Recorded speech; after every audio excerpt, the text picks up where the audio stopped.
So కొంతమంది patients అడుగుతూ ఉంటారు, సో మేడం మాకు పీరియడ్స్ అప్పుడు చాలా పెయిన్ వస్తుంది, సో దానికోసం కొన్ని పెయిన్ కిల్లర్ ట్యాబ్లెట్స్ అవి వాడుతున్నాము, సో ఇలా వాడడం వల్ల మాకు ఫ్యూచర్లో ఏమైనా ప్రమాదం ఉంటుందా? హలో అండి, ఐఎమ్ డాక్టర్ కీర్తి, మీ fertility expert, 49 hospital Vizag branch నుంచి మాట్లాడుతున్నాను. సో చాలామంది గర్ల్స్ పీరియడ్స్ టైంలో పెయిన్ అనేది ఎక్స్పీరియన్స్ చేస్తూ ఉంటారు. సో ఇది సివియారిటీ అనేది ఎంత ఉంది అనేది ఇంపార్టెంట్. సో మైల్డ్ పెయిన్ అనేది చాలామందికి వస్తుంది. సో దీనికి పెద్దగా ట్రీట్మెంట్ ఏది అవసరం లేదు. సో అలా పెయిన్ కిల్లర్స్ అలా ఆన్ అండ్ ఆఫ్ వాడుకున్నా మీకు ఎక్కువగా ప్రాబ్లం ఏం రాదు. బట్ అన్నిటికంటే ఇంపార్టెంట్ ఏంటంటే అసలు మీకున్న కండిషన్ ఏదైనా సివియారిటీ ఇన్ కేస్ కొంతమంది సడన్గా ఎక్కువ పెయిన్ అది చెప్తూ ఉంటారు. సో డయాగ్నోసిస్ అనేది చాలా ఇంపార్టెంట్. ఎందుకంటే కొన్ని కండిషన్స్ ఉంటాయన్నమాట. సపోజ్ ఫర్ ఎగ్జాంపుల్ కొంతమందికి యుటరస్లో వాప్ అనేది ఉంటుంది. సో దీన్ని అడినోమయోసిస్ అంటారు. లేదా కొంతమంది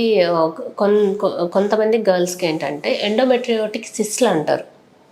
సో ఇటువంటి కండిషన్స్ ఏవైనా ఉన్నప్పుడు వీటిని మనం ఎర్లియెస్ట్గా డయాగ్నోసిస్ చేయడం అనేది వెరీ వెరీ ఇంపార్టెంట్. అందుకని మీకు పీరియడ్స్లో పెయిన్ అనేది ఎక్కువ వస్తూ ఉంటే మిమ్మల్ని డాక్టర్ దగ్గర కంపల్సరీ కన్సల్ట్ అవ్వండి అంటుంటారు. ఎందుకంటే ఇటువంటి కండిషన్స్ ఏమైనా ఉండి మనం డయాగ్నోసిస్ చేసుకున్నట్లయితే సో వాటికి ట్రీట్మెంట్ అనేది మనకి డిఫరెంట్గా ఉంటుంది. సో ఫస్ట్ థింగ్ ఏంటంటే మీకు మైల్డ్గా ఉండి so on and off pain కిల్లర్స్తో సబ్సైడ్ అవుతుంది అంటే ఎక్కువ కంగారు పడాల్సిన అవసరం లేదు. సో లేదా సివియర్గా ఉంది అంటే మాత్రం డెఫినెట్లీ మీరు మీ దగ్గరలో ఉన్న గైనకాలజిస్ట్ని కన్సల్ట్ అవ్వాల్సి ఉంటుంది. సపోజ్ ఇటువంటి కండిషన్స్ లైక్ ఈ అడినోమయోసిస్ కానీ ఈ ఎండోమెట్రియోటిక్ సిస్ట్లు ఉండి ఎండోమెట్రియోసిస్తో సఫర్ అవుతూ మీకు పెయిన్ వస్తుంటే మాత్రము మీరు డాక్టర్ ప్రిస్క్రైబ్ చేసిన ట్యాబ్లెట్స్ని మాత్రమే వాడాల్సి ఉంటుంది. ఎందుకంటే ఇటువంటి కండిషన్లో ఓన్లీ పెయిన్ కిల్లర్స్ ఒకటే కాదు, మీకు కొన్ని రకాలైన హార్మోన్ ట్యాబ్లెట్స్ కూడా ప్రిస్క్రైబ్ చేయాల్సి ఉంటుంది. సో బట్ మీకు బిఫోర్ మ్యారేజ్ అయితే సో పెయిన్కి డిఫరెంట్ ట్రీట్మెంట్ ఉంటుంది.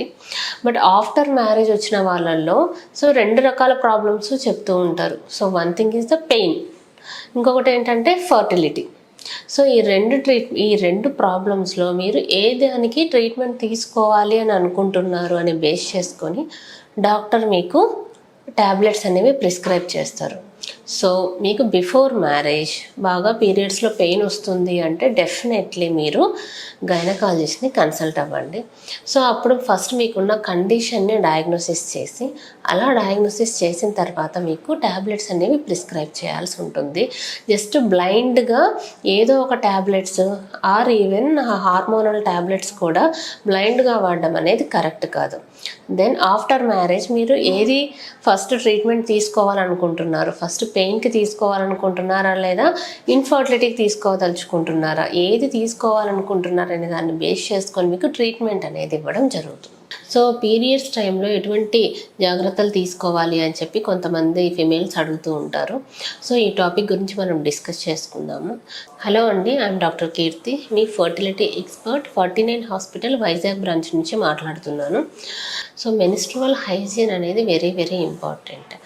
సో ఎందుకంటే మీరు కరెక్ట్గా మెన్స్ట్రువల్ హైజీన్ అనేది మీరు ఫాలో అవ్వకపోతే కొన్ని రకాల డిసీజెస్ రావడం జరుగుతుంది. సో ఈ వీడియోలో మనం ఈ టాపిక్ గురించి డిస్కస్ చేసుకుందాం. So menstrual hygiene is very very important. ఎందుకంటే మీరు కరెక్ట్గా ఈ మెన్స్ట్రువల్ హైజీన్ని ఫాలో అవ్వకపోతే మీకు కొన్ని రకాల ఇన్ఫెక్షన్స్ అనేవి స్ప్రెడ్ అయ్యే అవకాశం ఉంది.